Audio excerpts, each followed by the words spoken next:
Tancrède Ramonet, bonsoir. Bonsoir. Nous vous recevons pour une chaîne internet qui s'appelle Thinkerview. Nous sommes en direct. Nous vous recevons dans le cadre de votre activité de producteur, réalisateur de documentaires, et plus spécialement sur un documentaire que vous avez réalisé sur l'anarchie. Est-ce que vous pouvez vous présenter succinctement ? Là, vous l'avez fait. Je suis producteur, réalisateur, aussi musicien. J'ai un groupe de rock électro qui s'appelle ACAB. Et effectivement, je fais des documentaires, de la musique, et je produis aussi les documentaires d'autres réalisateurs. Vous êtes fils de quelqu'un qui a créé le monde diplomatique ? Non, il ne l'a pas créé. Donc Ignacio Ramonet, mon père, a dirigé le monde diplomatique. Mais il a été créé par Hubert Beuve-Méry, je crois. Et ensuite, vraiment, il a pris son envol avec Claude Julien. Combien ça coûte un documentaire à Arte ? 500 000 €? Alors, ça dépend. Le coût moyen d'un documentaire, c'est 150 000 €. Un documentaire comme les documentaires sur l'histoire de l'anarchisme, c'est beaucoup plus. Ils sont entre 300 et 400 000 € par épisode. Voilà. 4 ans de boulot ? 5 ans ? Ouais, et qui ne sont pas terminés. Un troisième épisode peut-être, mais on en reparlera peut-être après. Ouais. Vous payez correctement vos salariés ? Ouais. Parce que vous prenez des valeurs anarchiques ? Oui, alors d'abord c'est pas parce que j'ai fait un documentaire sur l'anarchisme que je suis anarchiste. J'ai aussi fait un documentaire avec mon frère sur les abattoirs de porc. Je ne suis pas un seigneur dans les abattoirs de porc. 10 ans avant L214 ?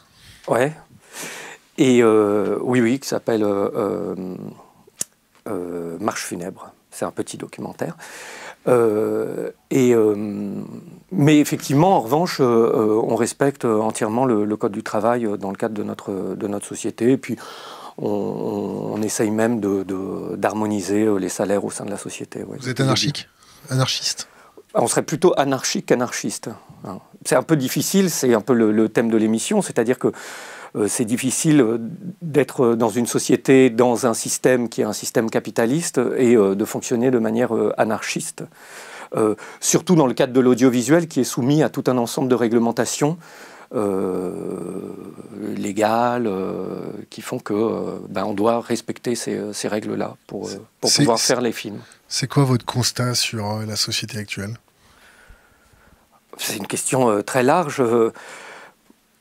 La société comme elle va, là tout particulièrement en ce moment, c'est un constat accablant. J'ai le sentiment, j'ai fait un film sur Patrick Buisson avec Vanessa Schneider et Ariane Chemin, où on essayait de raconter derrière la trajectoire de la personne, on essayait de montrer cette reconquête des esprits par l'extrême droite. Je crois qu'on est arrivé au fait de ce mouvement-là, d'hégémonie culturelle de la part de l'extrême droite. Et donc c'est une période qui est très sombre. En même temps, moi j'ai une légère tendance à une forme d'optimisme et j'ai une croyance dans les phénomènes de cycle. Donc je pense qu'à partir du moment où on est en train d'arriver à un pic de la domination de la pensée de droite, voire d'extrême droite, en ce moment, on voit dans les jeunes générations d'autres pensées émerger et qui vont petit à petit, sans doute, reprendre de l'influence. Pourquoi vous dites qu'il y a un pic d'hégémonie de pensée d'extrême droite, alors que, à la louche, 90% des journalistes sont de gauche, 90% des journalistes détiennent le stylo ? Pourquoi dire qu'on est dans une hégémonie d'extrême droite ? Bon, c'est un travail qui a été fait par des grands sociologues, l'analyse des... Lesquels ? Notamment Bourdieu. Pierre, paix à son âme. Ouais, l'analyse des phénomènes de structure. Alors je ne suis pas un spécialiste de Bourdieu, mais c'est pas parce que la masse, à l'intérieur d'une structure, pense d'une certaine façon que, disons, l'inertie et la force de la structure va représenter la pensée de ce nombre dominant. Et on voit en revanche, à l'inverse, que si sans doute la masse des journalistes sont de gauche, et encore il faudrait réussir à définir ce qu'est la gauche, et vu que moi, la gauche s'arrête bien avant le Parti socialiste, Et donc il faudrait voir en revanche le nombre d'éditorialistes, de directeurs de journaux et évidemment d'actionnaires derrière qui eux en revanche ne sont pas du tout de gauche. Et pour certains maintenant tiennent des propos d'une extrême droite totalement décomplexés. Alors il y a un jeu de mots sur votre groupe, Ouais. okay, entre ACAB de Moby Dick et ACAB de All Cops Are Bastards. Ouais. Est-ce que tous les flics sont des bâtards? Bon, nous on a pris comme nom de groupe, on a pris ACAB, le nom du capitaine du Pequod dans Moby Dick, qui nous semble être à la fois une figure un peu prométhéenne du damné, et aussi en quelque sorte celui qui défie à travers la baleine blanche Dieu, mais aussi les éléments. C'est sur la question de la police a un rôle, une fonction qui dépasse là aussi les individus. Donc le slogan All Cops Are Bastards est un slogan qui révèle quelque chose de plus large et qui est une fonction de maintien d'un ordre établi et qui est l'ordre bourgeois. Donc à ce titre, la police s'oppose à la justice sociale et aide à imposer toutes les formes de domination, ou à soutenir ou à encadrer les formes de domination. Oui. C'est quoi la justice sociale? C'est des questions à chaque fois assez larges. On vous laisse vous engouffrer, puis après on ira. Oui, c'est ça, et après on prend les choses les unes après les autres. Bon, la justice sociale, c'est non seulement l'égalité en droit, mais sans doute une forme d'égalité en fait. Voilà. C'est quoi l'égalité en fait? Non, mais j'ai l'impression de remonter et d'être avec ma fille. Cela dit, c'est un exercice qui est... pédagogique. Qui est intéressant, même philosophique, je pense. Est-ce que votre pensée est suffisamment costaud pour pouvoir être propagée? Non, je ne suis pas sûr. Hein. C'est pour ça, je ne suis pas sûr. Je suis pas. J'ai fait des études de philosophie, mais je ne suis pas philosophe. Je fais des documentaires d'histoire, mais je ne suis pas historien. Pourquoi tomber dans le misérabilisme de l'impuissance? En disant ça? Non, mais c'est pas dire son impuissance que de dire ça, c'est dire plutôt ses limites. Je pense que c'est intéressant de dire ses limites. D'autant plus que ce sont pas. C'est pas exactement les mêmes exercices. Je pense là, par exemple, souvent on peut m'interroger comme historien de l'anarchisme. Or, en réalité, moi j'ai fait un documentaire sur l'histoire de l'anarchisme en interviewant des vrais historiens de l'anarchisme. Gaetano Manfredonia, Frank Mintz, Marianne Henkel, etc., qui sont des mines et des puits de savoir sur l'anarchisme. Le travail de documentariste, même de documentariste d'histoire, c'est un travail qui est un petit peu différent, puisque ça ne demande pas de connaître les dates par cœur, de savoir tous les faits, puisque j'ai tout le temps dans ma salle de montage. D'abord, c'est un travail d'équipe, hein, avec une documentaliste, avec donc Marie Baudouin, avec un monteur, Basile Carré, avec des conseillers historiques, ceux que j'ai cités, de reprendre les événements, les éléments, de les vérifier, de croiser les propos, de chercher les images d'archives qui peuvent aller avec, d'écarter un récit ou une partie de l'histoire parce que je n'ai aucune image d'archive à mettre avec, et alors que je trouve qu'elle est très intéressante, ben, je ne peux rien mettre en face, et donc réussir à construire une séquence dessus. Ou à l'inverse, avoir une manière de raconter un moment de l'histoire qui est très forte et qui fait qu'on va devoir se démener pour essayer de trouver des images pour accompagner ce moment de l'histoire, ce moment d'histoire dans le film. Tout ça pour dire que... N'oubliez pas la bande-son. Hein? N'oubliez pas la bande-son de l'ingénieur du son. Oui, bien sûr. Le son, la musique, c'est tout un travail, c'est un travail assez global, mais qui est un travail qui se fait avec du temps, qui se fait retirer du monde, qui n'est absolument pas spontané, et et qui permet de se tromper 10 fois, de recommencer, etc. Donc c'est vraiment un exercice qui est totalement différent de celui de parler en direct devant des gens, et avec l'idée en plus que cette parole, elle serait amenée à rester et à être définitive, quoi, en quelque sorte. C'est-à-dire que là, ça va être sur Internet, et donc dans 2 ans, on pourra revoir qu'à tel moment il a dit ça, etc. Voilà, donc en général, je me trouve plutôt dans ta situation que dans la mienne. Relax, tout va bien se passer. Ouais. Ok.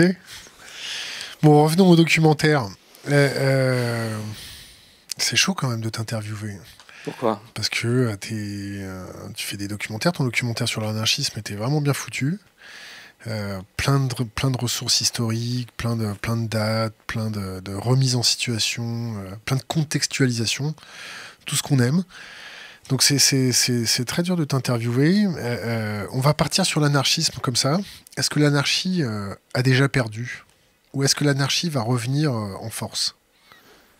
Alors, selon ton point de vue. Alors, en fait, derrière cette question, il y en a plein d'autres. Mais d'abord, anarchie et anarchisme. Disons que moi j'ai effectué une distinction qui n'est pas forcément que Gaetano Manfredonia ne fait pas forcément. Par exemple, pour lui, l'anarchie et l'anarchisme, c'est la même chose.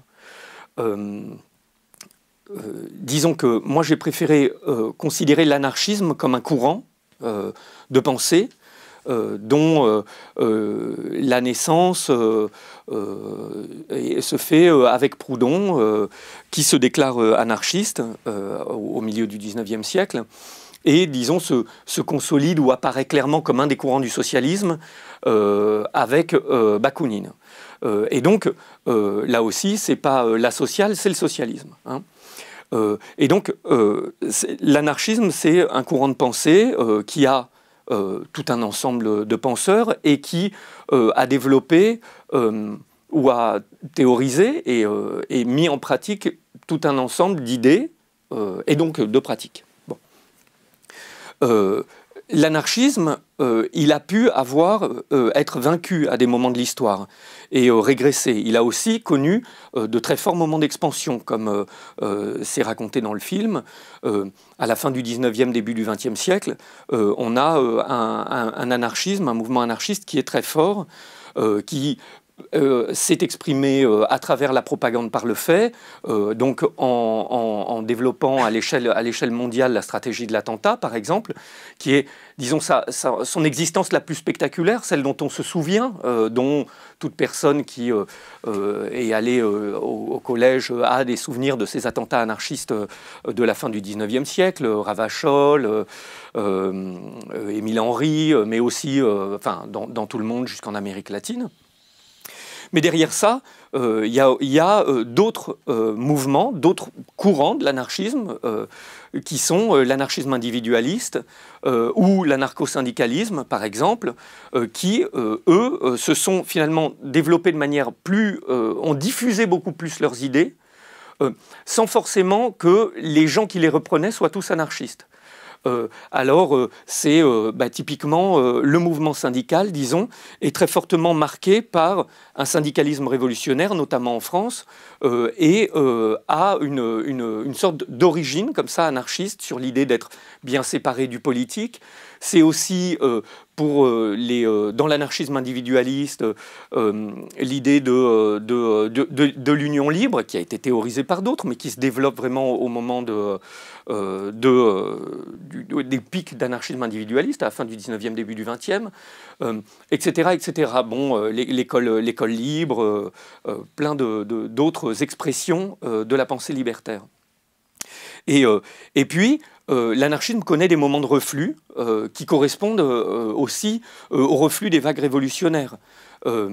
Évidemment, la Première Guerre mondiale est un moment de reflux, puisqu'on a d'abord une partie des anarchistes qui se rallient à l'Union sacrée, et donc sont favorables à la guerre contre l'Allemagne, notamment Kropotkin appelle à la guerre contre l'Allemagne, et puis c'est un moment où on peut faire taire toutes les autres formes, toutes les expressions, qu'elles soient minoritaires ou révolutionnaires, pour contribuer à l'effort national dans la guerre. Et donc on a ces moments de reflux, mais qui débouchent ou vont avoir des résurgences. L'anarchisme va avoir des résurgences aussitôt après, que ce soit dans la révolution russe et en Ukraine avec la Makhnovtchina, que ce soit aux États-Unis avec en Espagne, voilà, et puis en Espagne. Et puis là aussi, Deuxième Guerre mondiale, moment de reflux. Et l'après Deuxième Guerre mondiale, l'anarchisme traverse une fameuse longue nuit de l'anarchisme qui va de 1945 aux années 60, au début des années 60, et qui est où l'anarchisme n'est plus porté que par quelques figures.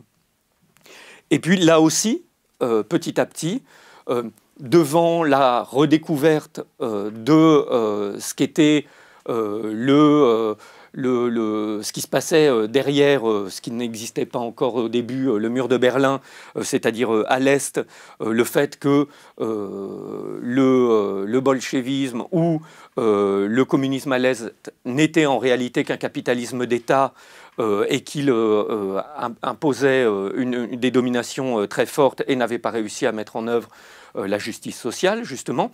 Des gens ont redécouvert se sont réintéressés à ces autres courants du socialisme et ont petit à petit redécouvert la pensée libertaire. Et on voit, à partir des années 60, et évidemment de manière très forte en 68, ressurgir non seulement un folklore libertaire, mais des grands auteurs et des références, et une jeune génération se réapproprier la pensée libertaire.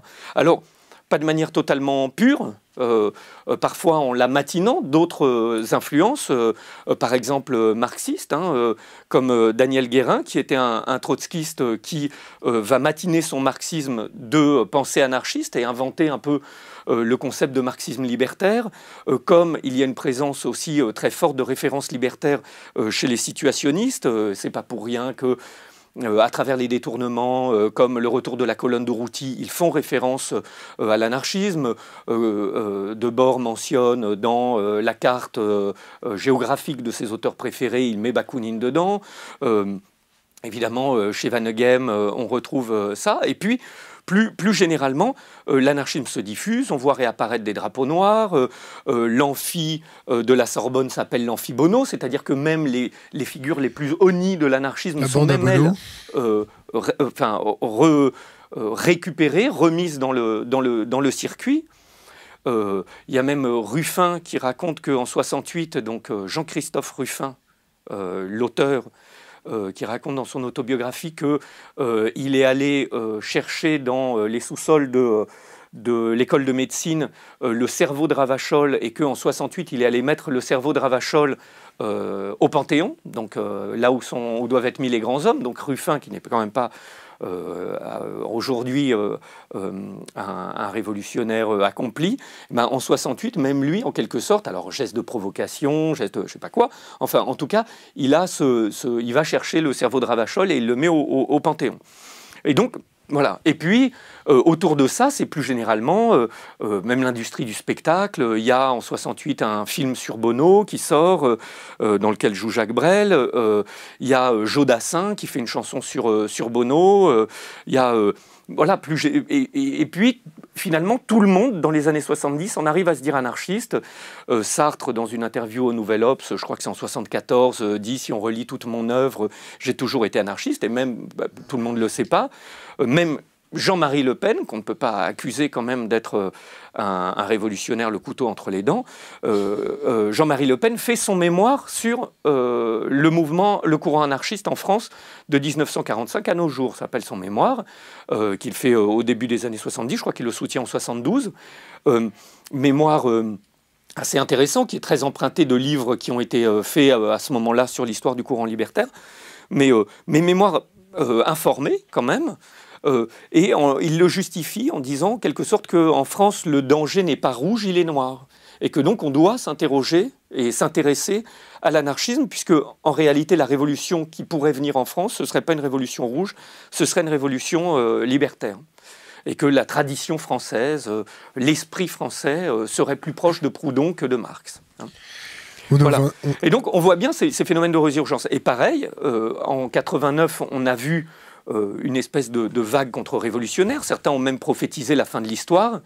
Et pourtant, dans les années qui ont suivi, on a vu un mouvement révolutionnaire contre renaître très fortement et très teinté d'esprit libertaire, que ce soit au Mexique, derrière la figure sans visage du sous-commandant Marcos, mais aussi évidemment dans les contre-sommets de Gênes, avec l'apparition des Black Blocs, l'organisation des ZAD, etc., jusqu'à des groupes dont on ne sait pas si les individus qui en font partie se disent anarchistes, mais auxquels on colle assez facilement l'étiquette d'anarchiste, que ce soit le Comité Invisible et d'autres organisations. Discrédité pour mieux étouffer, c'est ça? Tu me dis ça sur c'est-à-dire qu'il y a une tendance... Taxer les gens d'anarchistes?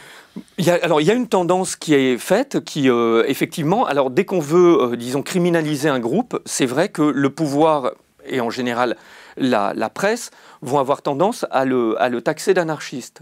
Et c'est pour ça d'ailleurs que petit à petit, on voit le mot libertaire s'imposer un petit peu plus, même dans les courants, dans le mouvement anarchiste. Parfois, on peut avoir des gens qui vont avoir plus facilement tendance à se définir comme libertaires, puisque l'anarchiste, ce serait le poseur de bombes. Alors évidemment, là, il faut revenir sur l'histoire.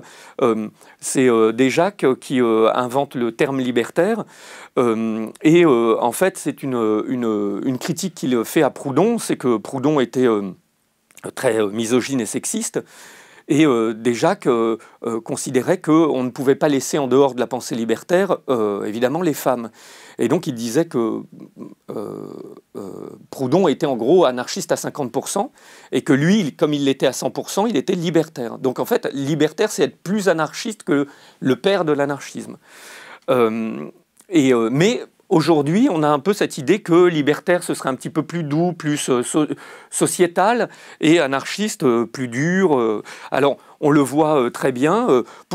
Au moment de la RAF, les affiches qui sont mises, placardées en Allemagne, qui mettent les têtes à prix des premiers membres de la RAF, sont marquées « On recherche ces dangereux anarchistes ».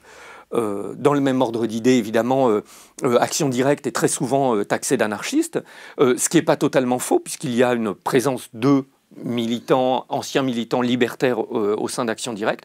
Et évidemment, on l'a vu de manière très forte au moment de l'arrestation, disons, des groupes Coupa, comme disait la presse, avec les fameux anarcho-autonomes qui déraillent. Donc, effectivement, c'est une manière de faire sentir une menace. Et ça,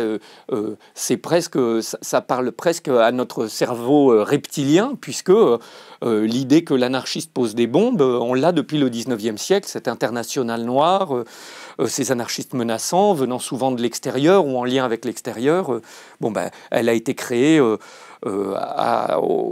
moment à la Belle Époque, et donc, toutes les lois liberticides ou scélérates que permettent ensuite de mettre en place ce type de criminalisation ou de menace. Donc les lois scélérates, c'est quoi ?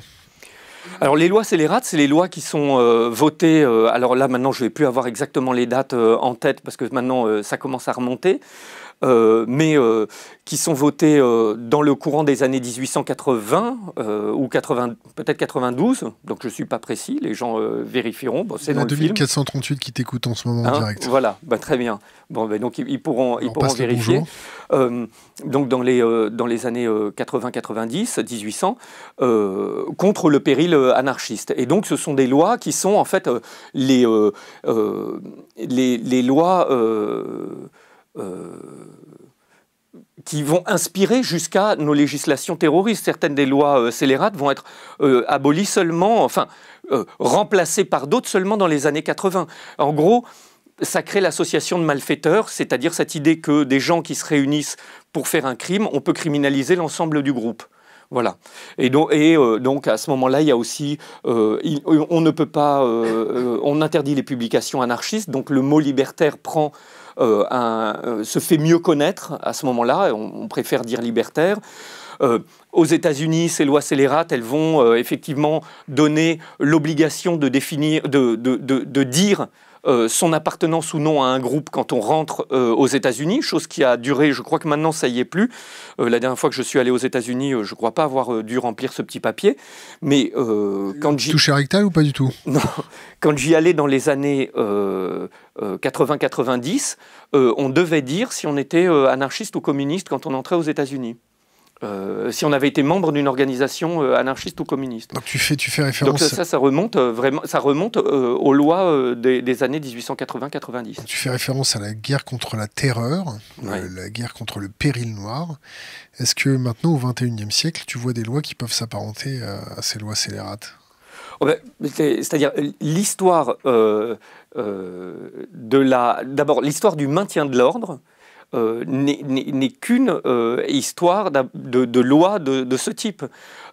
On a eu les lois anti-casseurs après 68 qui permettaient d'attraper n'importe qui avait participé dans une manifestation où il y avait eu un trouble à l'ordre public et de sanctionner la personne qu'on avait attrapée pour l'ensemble des crimes et délits qui auraient été commis dans la manifestation. C'était quand même les lois anti-casseurs d'après 68 qui sont abolies avec Mitterrand et en réalité assez rapidement remises en place. Alors je ne me rappelle plus exactement de ta question, mais on a toutes les lois, les fichiers S, les lois antiterroristes, les gardes à vue de on ne sait pas combien de jours. Alors c'est très drôle puisque là en ce moment je suis en train de travailler donc, sur le troisième épisode de l'histoire de l'anarchisme et notamment là en ce moment je travaille sur la période qui concerne Action Directe et je regardais dans les archives qu'il y a la décision quand la droite revient au pouvoir en 86, la décision d'augmenter pour les terroristes la garde à vue de 24 heures à 48 heures. Donc d'abord, ce qui est très drôle, c'est qu'aujourd'hui, on s'est habitué à ce que les terroristes aient 72 heures. Voilà, et 4 jours de garde à vue. Donc là, à l'époque, c'est de 24 heures à 48 heures. Et il y a, à l'époque, des gens qui disent, à gauche principalement, que ça va contre l'état de droit. Ce qui, aujourd'hui, personne ne penserait à dire ça. Donc voilà.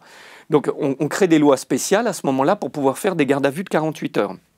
En le justifiant d'ailleurs en disant « Oui, mais comme les organisations terroristes sont des organisations internationales, il y a l'euroterrorisme, on parle pour Action Directe, lié à la RAF, aux Brigades Rouges, aux Basques, etc.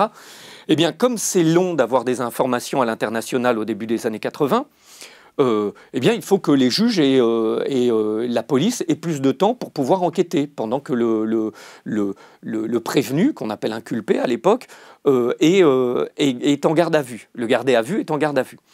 Et donc, évidemment, on imagine bien qu'à l'époque, je ne sais pas, moi, pour avoir des renseignements de l'Allemagne, effectivement, il n'y a pas de fax, il n'y a pas d'Internet, donc on doit faire des coups de fil, peut-être des courriers, envoyer des gens là-bas, revenir et tout. Ce qui est fou, c'est qu'aujourd'hui, il y a eu une accélération de la communication, et pourtant, la raison pour laquelle on a augmenté de 24 heures la garde à vue n'est plus du tout à l'ordre du jour, c'est-à-dire qu'on devrait se dire, aujourd'hui, on peut rapidement avoir des informations, même de la Nouvelle-Zélande. Et donc, on pourrait réduire le temps de la garde à vue. Ben non, on les a étendus. Faut bien cuisiner. Faut bien cuisiner. Exactement, il faut bien cuisiner. C'est l'extension des carnets B, c'est ça? Voilà, alors effectivement, le carnet B, c'est vraiment l'ancêtre du fichier S aujourd'hui. Alors le carnet B, pour rappeler aux gens qui regardent, donc c'est un carnet qui est mis en place à la veille de la Première Guerre mondiale et dont l'idée est de pouvoir très rapidement arrêter, devant l'importance qu'a pris le syndicalisme en France, de pouvoir arrêter principalement les leaders syndicaux, qui, il faut se rappeler qu'à l'époque, le mot d'ordre, c'est si la guerre est déclarée, la réponse des travailleurs doit être la grève générale. Et donc, pour empêcher la grève générale en cas de déclaration de guerre, eh bien, on fait un carnet, donc le fameux carnet B, dans lequel sont répertoriés l'ensemble des meneurs qui pourraient provoquer ou permettre que la grève générale se fasse, et donc empêcher la guerre. Et donc il faut à tout prix empêcher les empêcheurs de guerre. Et donc on crée ce carnet B dans lesquels on met tout et n'importe qui dedans, toute personne qui a crié vive l'anarchie, à bas la République, vive la sociale, est répertoriée dedans. Donc on en a mis dans le documentaire des extraits. C'est vraiment assez drôle, et puis, mais aussi très émouvant de voir. On a des portraits, on a des noms de gens, ils sont fichés, donc on sait quelles sont leurs fonctions, et puis on sait où ils doivent être amenés. Ils sont arrêtés et ils doivent être amenés le plus rapidement possible et mis en prison. Eh bien, on a sensiblement la même chose aujourd'hui avec les fichiers S. Je pense que n'importe quelle personne qui s'amuse à crier, enfin un peu mat de peau et qui s'amuse à crier Allahu Akbar un peu trop longtemps est fiché S. C'est normal ou c'est pas normal? Alors la question de la norme, elle n'est pas... alors, est-ce que c'est juste ou pas juste? Mais normal, oui, ça m'a l'air d'être dans l'ordre des choses. C'est-à-dire que le phénomène de fichage, il est généralisé. Donc, on fiche de manière généralisée. T'es fiché, toi? Je sais pas. T'as demandé? Non, je n'ai pas demandé. Comme idéologue de l'anarchisme, non? Non, mais je ne suis pas du tout idéologue de l'anarchisme. Je ne sais pas, en même temps... Moi, marqué quoi sur ton pins? ACAB et TACAB. En même temps, moi, résultat, mes activités, elles sont très connues, donc je ne sais pas s'il y a tellement besoin de me ficher ou de me surveiller particulièrement, mais bon. Mais en tout cas, ça permet de ficher S, et alors ensuite, on fiche S au nom du terrorisme, comme il le faisait avec le carnet B, au nom du terrorisme islamiste. De l'écologie peut-être aussi, non? Et voilà. Et derrière, on peut largement étendre ces fichiers. On l'a vu au moment des manifestations sur la loi travail, de la possibilité d'empêcher des gens d'aller manifester sous prétexte de l'état d'urgence en plus. Voilà. Donc ça, c'est un grand classique et qu'on retrouve à toutes les périodes à peu près et dans tous les pays. Et évidemment, alors là, les révolutionnaires, les libertaires, les anarchistes, au même titre que d'autres, mais trouvent leur place dans ces fichiers. L'anarchiste se doit d'être un éducateur, non? En tout cas, c'est vrai qu'une des constantes qu'on retrouve dans le courant libertaire, c'est cette idée qu'il faut faire un travail de propagande au sens noble du terme, c'est-à-dire d'un travail d'information et d'éducation. Et alors ça, depuis le début, vraiment très tôt, les anarchistes publient énormément. Alors comme il n'y a pas de maître à penser, la publication est très diverse. Tout le monde s'empare. Beaucoup d'anarchistes sont des typographes aussi, Proudhon le premier. Et donc ils peuvent en quelque sorte, comme ceux qui ont leur site et leurs moyens de diffusion et de production, il peut dès le début écrire, s'imprimer lui-même et se diffuser. Beaucoup d'anarchistes sont bizarrement typographes. Albert Libertad est typographe, un des grands anarchistes individualistes de la butte Montmartre. Maintenant, ils sont vidéastes. Et donc aujourd'hui, il serait effectivement vidéaste et diffuseur sur Internet. Et participe aux causeries populaires, organise des bibliothèques, participe dans les bourses du travail à de l'éducation populaire avec vraiment une idée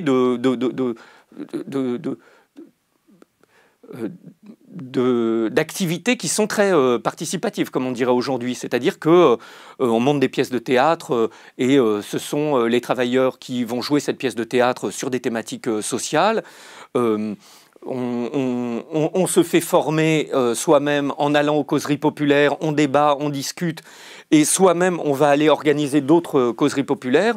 Et les grands noms du courant libertaire sont des débatteurs, enfin des conférenciers acharnés qui courent le monde pour faire des conférences. Emma Goldman fait des meetings absolument debout sur des voitures, dans des salles avec des affichages sur son nom. Et ce qui est assez drôle, c'est que même certaines de ces conférences sont payantes, ce qui permet au réseau, au milieu, au courant, de se financer, de s'autofinancer, et donc de ne pas dépendre, de ne pas avoir besoin des autres structures. Enfin, c'est pour ça qu'on essaye d'effacer le courant anarchiste. Est-ce qu'on essaye de l'effacer des mémoires? Est-ce qu'on essaye d'effacer la culture anarchiste? Parce que ça représente un danger pour les pouvoirs régaliens de l'État. Alors, moi, mon analyse, enfin, que je partage avec d'autres, c'est que cet effacement de l'anarchisme n'est pas seulement le fait, disons, du pouvoir et de l'État, ou si on disait de la bourgeoisie. Il est aussi le fait du... si on voulait l'appeler comme ça, du bolchevisme. C'est-à-dire que le marxisme-léninisme, qui a voulu s'imposer comme seule pensée sérieuse du socialisme, a eu tendance à nier toutes les autres formes d'expression du socialisme.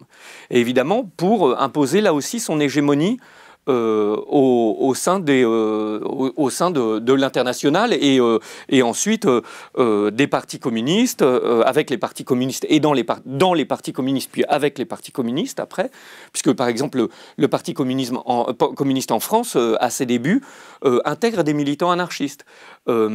Il reflète assez bien. Il y a un livre qui vient de sortir, moi que j'ai pas encore lu, mais qui doit raconter ça. J'en ai lu des comptes rendus et à mon avis ça a l'air très très bien. Donc je veux le lire. Alors je crois que c'est chez. Alors je sais pas si c'est chez Libertalia ou chez Azan. Je crois que c'est chez Libertalia.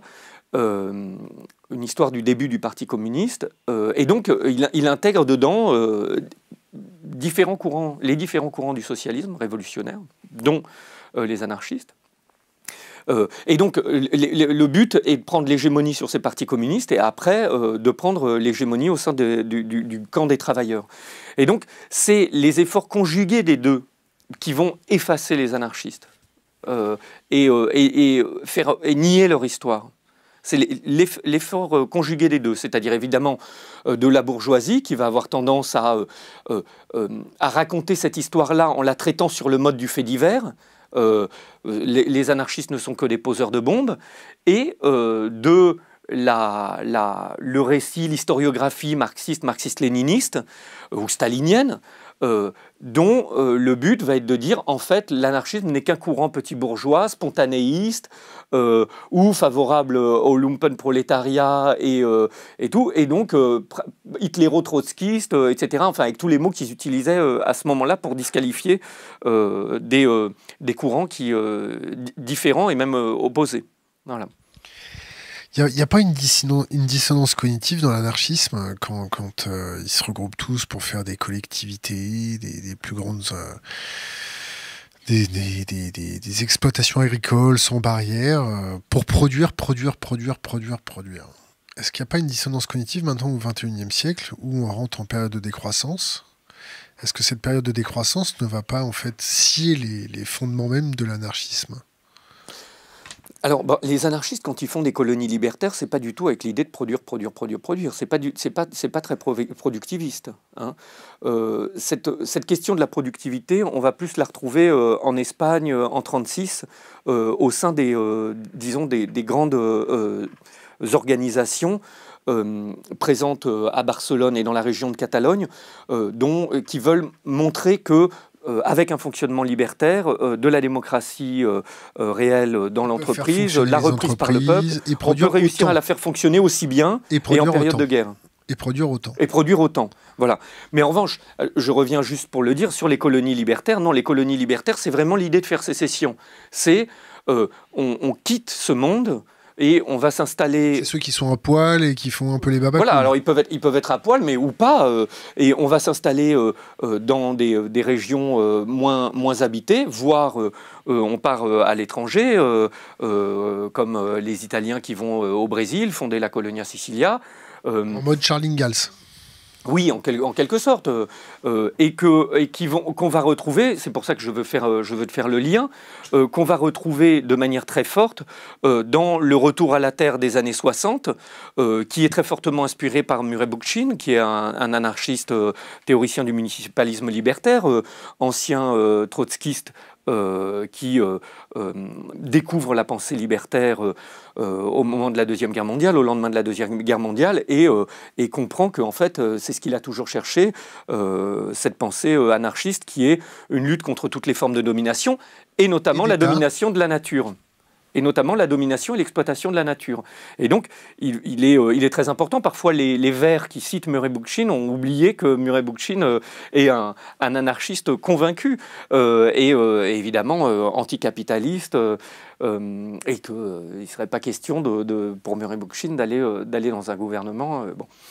Et donc, référence à Nicolas Hulot ou quoi alors, non? Bon, à tous les Verts qui souvent c'est marrant, ils citent Murray Bookchin en disant que ils sont c'est comme si c'était un Vert qui était leur ancêtre Vert, alors que Murray Bookchin c'est vraiment la pensée anarchiste la plus... enfin, pas la plus... là aussi, on retrouve du reclus chez Murray Bookchin, mais c'est vraiment... il applique sa grille de pensée à l'ensemble du monde. En une minute, pour expliquer Murray Bookchin, parce que c'est intéressant. En 5 hein. Ouais. C'est intéressant. Murray Bookchin, donc il est communiste, trotskiste, basé aux États-Unis, à New York, et il se rend compte au lendemain de la guerre qu'il n'y a pas eu la révolution. Disons que Trotsky avait dit que la Deuxième Guerre mondiale devait provoquer la révolution mondiale. Hein, pour aller vite, Trotsky avait dit il doit y avoir une révolution mondiale à l'issue de la Deuxième Guerre mondiale, et s'il n'y a pas de révolution mondiale, comme il y avait eu un début à la fin de la Première Guerre mondiale, hein, révolution en Allemagne, révolution en Russie, révolution un peu partout. Bon, là, en Italie, là, il n'y a pas de début de révolution. Et Trotsky avait dit, s'il n'y a pas ce début de révolution au lendemain de la Deuxième Guerre mondiale, alors il faudra qu'on repense complètement, qu'on repense nos idées. Et Murray Bookchin prend un peu Trotsky au pied de la lettre et décide de repenser la pensée révolutionnaire. Et dans ce cadre-là, il se rend compte, il découvre les auteurs anarchistes, et il se rend compte que, dit-il, que le marxisme et le communisme s'étaient trop intéressés à la question de l'exploitation et exclusivement du point de vue de la lutte des classes.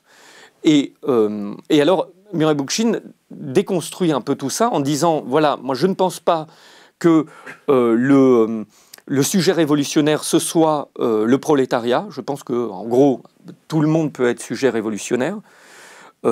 Parce que, en fait, derrière l'oppression bourgeois, prolétaire, il y a, ou derrière ou à côté ou en même temps, hein, c'est déjà la pensée de l'intersection, il y a tout un ensemble d'exploitations qu'il décide, lui, finalement, de ramener à cette idée d'une domination. Et donc, c'est une domination entre les sexes, c'est une domination entre les races, c'est des dominations au sein de la famille, l'ordre patriarcal, c'est tout un ensemble de dominations qui sont là, et évidemment la domination, disons, sociale, hein, bourgeois prolétaire, mais aussi toutes les autres, et qu'il faut lutter contre toutes ces autres dominations en même temps. C'est pas l'une qui permettra de détruire les autres, mais c'est tout en même temps. Et donc, on peut lutter à une échelle individuelle, au sein de groupes affinitaires, et puis en vue, dans la perspective d'une révolution globale. Hein.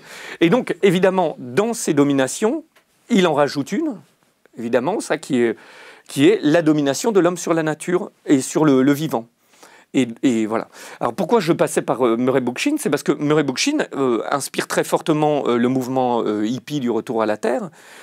Et là aussi, on a des créations de communautés qui sont évidemment absolument pas productivistes, bien au contraire d'ailleurs, où l'idée c'est vraiment plutôt d'être autosuffisant, d'avoir un respect à ce moment-là, un respect de la nature, etc. Alors oui, on peut avoir des moments à certains moments de l'histoire, des questionnements sur le productivisme dans le cadre révolutionnaire qui se pose. Et là, il ne faut pas oublier qu'en Espagne, je reviens à l'Espagne et la Catalogne, on est dans ce qu'on appelle la guerre civile, qui est une révolution libertaire qui doit résister aux assauts des fascismes ligués, à l'abandon des démocraties, notamment françaises, et au coup de couteau dans le dos des staliniens. Hein. Là, en Catalogne, il faut pouvoir résister, et c'est plus une économie de guerre à ce moment-là qui est créée. Il faut pouvoir nourrir l'ensemble de la population, nourrir le front, il faut essayer d'avoir des armes, puisque les libertaires n'ont pas d'armes, ce sont les staliniens qui récupèrent toutes les armes. Voilà. C'est pour ça qu'il y a eu des ministres anarchistes dans le même gouvernement. Voilà, alors c'est une des raisons qui est expliquée, qui est racontée dans le documentaire. C'est évidemment un des points de très très grosses controverses et de débats interminables, disons, parmi les historiens, puis plus généralement parmi les anarchistes. Cette participation, fallait-il ou non qu'il y ait participation? En tout cas, il y a participation, et effectivement, une des raisons données, c'est de pouvoir contrôler l'affectation des armes, de pouvoir essayer, comme souvent les gens qui vont participer, on pourrait dire même en quelque sorte les Verts quand ils vont au gouvernement, c'est pour pouvoir empêcher le lobby productiviste ou le lobby nucléaire de faire trop de mal. Là, à ce moment-là, c'est aussi de pouvoir avoir un œil sur les menées anti-anarchistes qui pourraient avoir lieu dans le gouvernement de coalition républicain, et donc de pouvoir avoir. Et en même temps, il ne faut pas oublier que certains de ces ministres-là font quand même des actions, grâce au fait qu'ils sont ministres, qui ne sont pas négligeables, notamment en direction des femmes, sachant qu'il y a un très fort mouvement féministe de combat qui s'appelle Mujeres Libres qui se crée, où vraiment on remet en cause tout l'ordre patriarcal, on crée des libératoires de prostitution pendant la Révolution et une partie de la guerre civile. Et je crois que c'est Federica Montseny qui est au gouvernement qui continue d'appuyer ces initiatives, qui sont des initiatives d'en bas, mais que le gouvernement défend. Et enfin voilà, il y a plein d'initiatives. L'anarchisme, est-ce que c'est pas un épiphénomène en termes d'histoire, si on remonte sur 2000 ans? Alors, le premier terme anarchiste, du moins anarchisme, est arrivé à peu près à quelle époque? 1850, 1870? Oui, c'est avec Proudhon que le terme... Alors d'abord, l'anarchie, comme en ce moment on parle beaucoup de la Révolution française... À la même époque, on a vu quoi arriver? Alors, l'anarchisme, d'abord, l'anarchie, c'est une espèce d'insulte qui est très utilisée pendant la Révolution française. Hein. Tout le monde se traite d'anarchiste. C'est vraiment... il y a le même phénomène qu'il y a avec punk ou PD. Hein. Je trouve que c'est, en quelque sorte, c'est assez intéressant, puisque Proudhon reprend un mot qui est presque une insulte à ce moment-là et lui donne une valeur positive. Un peu comme les punks reprennent ce mot punk, qui est une insulte, pour lui donner une valeur positive. Un peu comme les PD avec les PD. Ou PD, qui a été une réappropriation du terme pour essayer de... Bon. Donc anarchisme, l'anarchie, tout le monde se traite d'anarchiste et d'anarchiste. C'est Proudhon qui, le premier, va se dire de manière positive anarchiste. Alors, juste pour reprendre ta question, il y a un courant parmi les gens qui travaillent sur l'anarchisme, qu'on appelle anarchiste inclusif ou anarchiste hétérodoxe, qui est... alors, par exemple, c'est Daniel Colson, qui est un historien lyonnais, qui fait un travail très intéressant, parce que ce qu'il recherche, en fait, c'est en quelque sorte des proto-anarchistes. Alors, je ne le dis pas avec ces termes, s'il regarde, qu'il m'en excuse, mais je vais essayer de le raconter. C'est-à-dire qu'il s'intéresse à les groupements humains qui ont fonctionné sur les bases d'un anarchisme sans se dire anarchistes. Et il montre qu'il y a, en quelque sorte, des ancêtres de l'anarchisme qui sont très nombreux, très très nombreux. J'en donne 2-3 exemples, mais par exemple, les sociétés indiennes fonctionnaient en quelque sorte, donc des nations indiennes sur les territoires nord-américains, fonctionnaient selon des principes qui n'étaient pas loin du libertarisme. Hein.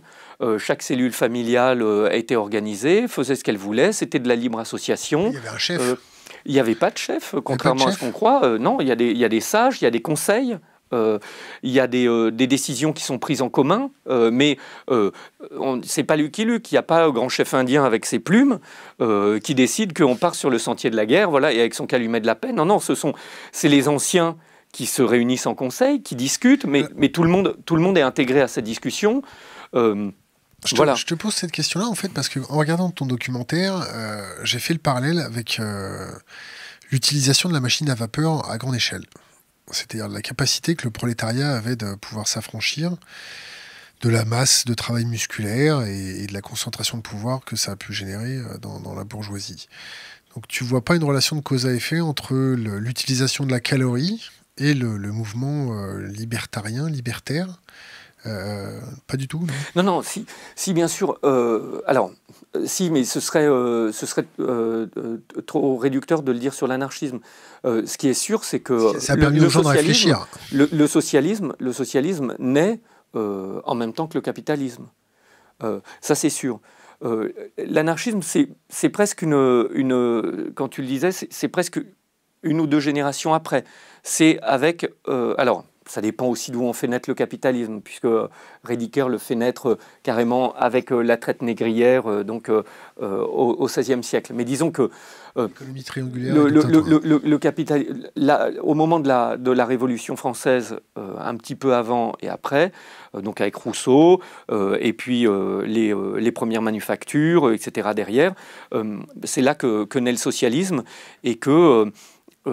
les travailleurs commencent à prendre conscience de leur force puis on commence à avoir des penseurs issus de leur rang, comme Proudhon, ou issus de la bourgeoisie, mais comme Marx, ou Bakounine carrément, qui vont essayer de penser les situations. Je voulais dire, mais l'anarchisme, on a posé, notamment dans le documentaire, enfin pour le documentaire, mais ça n'apparaît pas dans le documentaire, mais on a posé la question à Jean-Yves Mollier, qui est un des grands historiens de l'histoire de l'édition, un des grands historiens de l'édition, le lien entre la machine à vapeur et la diffusion de la pensée libertaire, en revanche. Et alors c'était posé dans le doc, ça? Non, alors on l'a pas mis dans le doc. Alors pourquoi? Parce que justement, lui dit oui, mais c'est la diffusion de toutes les pensées que la machine à vapeur, que ce soit le train ou le bateau, permettent. Donc on a toutes les pensées qui se développent. Et évidemment, celle-là aussi. Mais il n'y a pas de spécificité. Alors, on a essayé de regarder un petit peu plus précisément, oui quand même, on a des syndicats de dockers qui sont très fortement libertaires, ce sont les syndicats de dockers ce sont les dockers qui amènent l'anarchisme à Cuba, le premier syndicat libertaire est un syndicat de dockers, chose qu'on retrouve ensuite en Amérique latine, donc effectivement on peut suivre un petit peu les émigrations, et donc suivre un peu les trajets des bateaux. Voilà, mais c'était pas très concluant, et donc on n'a pas poussé plus. Ma question n'était pas dans le vecteur de propagation, ouais. Mais en gros, l'accès à la calorie plus facile, ça permet aux gens de réfléchir un peu plus. Oui, oui. Alors c'est vrai, puisqu'on a ce phénomène, par exemple, le fait qu'un des foyers de l'anarchisme, ce soit la Suisse, autour de Besançon, et plus précisément le Val de Saint-Imier, où c'est un profil très particulier de travailleurs. Et donc là, c'est vraiment le refuge, la forteresse de Bakounine, où il va créer son international anti-autoritaire, et où il a réussi à convaincre beaucoup de travailleurs, donc, qui sont des ouvriers horlogers, on embrasse Pontus. Qui travaille ça a un nom et je ne vais plus m'en souvenir maintenant, mais bon, qui travaillent un peu à la montre et ensuite qu'ils vendent, et donc qui sont presque un petit peu leurs propres patrons, qui peuvent décider de leurs horaires de travail, qui ont une idée de l'indépendance très forte et de leur indépendance même au sein de la classe ouvrière, qui se sentent membres aussi comme d'une aristocratie ouvrière. Donc tout ça, ça a été des choses qui sont discutées, qui ont été discutées, qui sont encore discutées.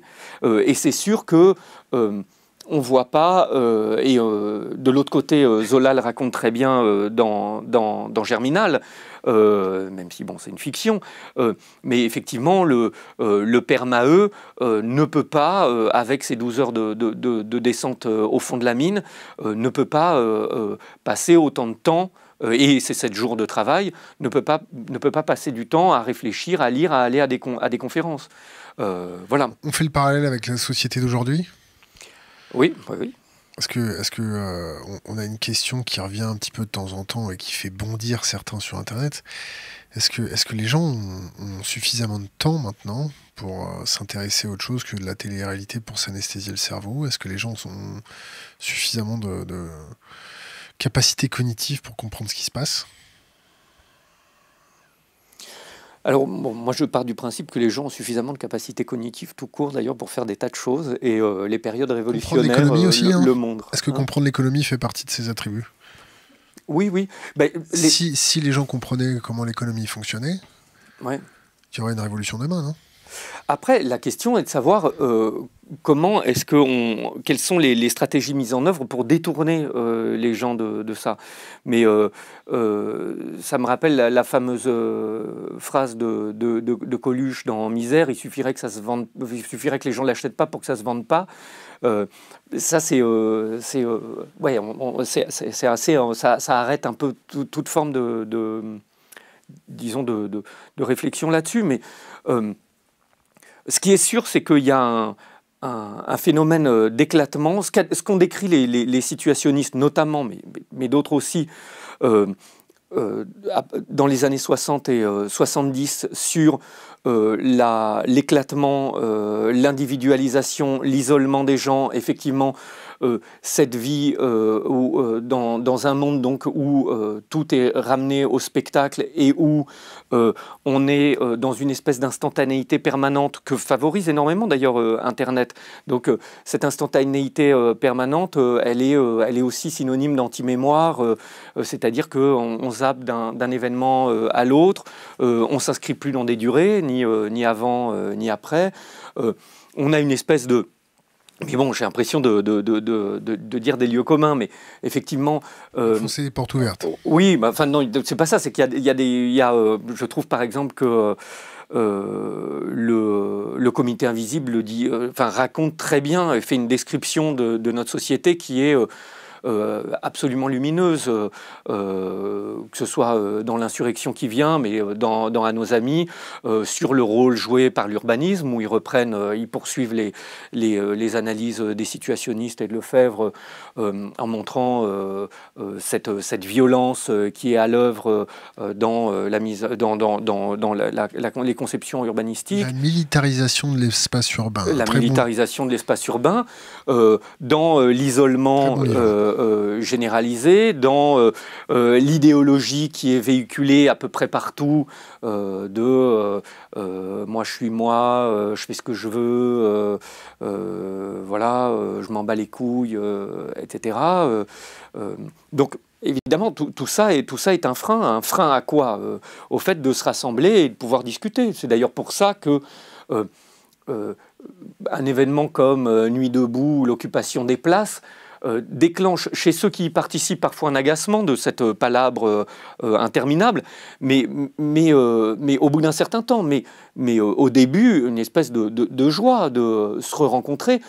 Moi, je me rappelle, c'était moins à Nuit debout, mais je me rappelle qu'au moment des grèves de 95, quand Paris avait été bloqué et que les gens allaient dans la rue et que tout le monde se mettait à se parler, il y avait une espèce de joie qui était partagée. On se rencontrait. Et c'est ça qu'il faut empêcher. Et en fait, la peur, elle est que les gens se reparlent, se re-rencontrent, qui est le début ensuite pour pouvoir penser des actions communes. Et c'est ça qu'il faut à tout prix empêcher. Et donc qu'ils essayent d'empêcher. Oui, qu'ils essayent d'empêcher, enfin que... Voilà, alors, c'est toujours des phénomènes de structure, c'est pas des gens derrière un bureau qui pensent que, tiens, on va faire comme ci et ça va marcher, il n'y a pas de complot là-dedans, c'est des structures qui se mettent en place, qui fonctionnent, et donc on les étend, voilà. C'est pas trop tard Pourquoi? pour faire ça, c'est des structures où les gens se rencontrent... où les gens, il n'y a pas un individualisme qui a été élevé au rang de religion et que l'endoctrinement des populations, on ne peut plus faire marche arrière. Bon alors d'abord, là-dessus il y a plusieurs choses. D'abord, il ne faut pas se penser que français. Moi, il m'arrive de voyager, et si c'est vrai que dans les pays occidentaux, il y a maintenant une espèce d'idéologie, une lame de fond qui, depuis la Deuxième Guerre mondiale, a fait son œuvre. Il y a beaucoup de pays où les gens se parlent encore, c'est le Nicaragua, alors moi j'ai beaucoup d'expériences latino-américaines, mais de vie solidaire, d'entraide, qui existe, où pour s'emprunter un marteau, on passe pas pour emprunter le marteau du voisin, on passe pas par une appli et un moyen de paiement. Parce que aujourd'hui, ça s'est étendu jusque-là. La privatisation de tout continue de s'étendre, privatisation de nos imaginaires à travers l'Internet, de notre libido ou de nos fantasmes par le porno, privatisation de nos échanges avec nos voisins, avec Le Bon Coin, etc. Et tout doit être source de profit. Bon. Donc il y a vraiment, c'est vraiment un système totalitaire ou globalitaire qui se met en place. Bon, il y a des endroits ou moins. Effectivement, nous, on est en France au cœur de la machine. Enfin, en France, au Royaume-Uni, aux États-Unis, en Allemagne, on est au cœur de la machine. Donc c'est sûr qu'on peut avoir le sentiment que ce soit trop tard. Alors pour resituer des choses...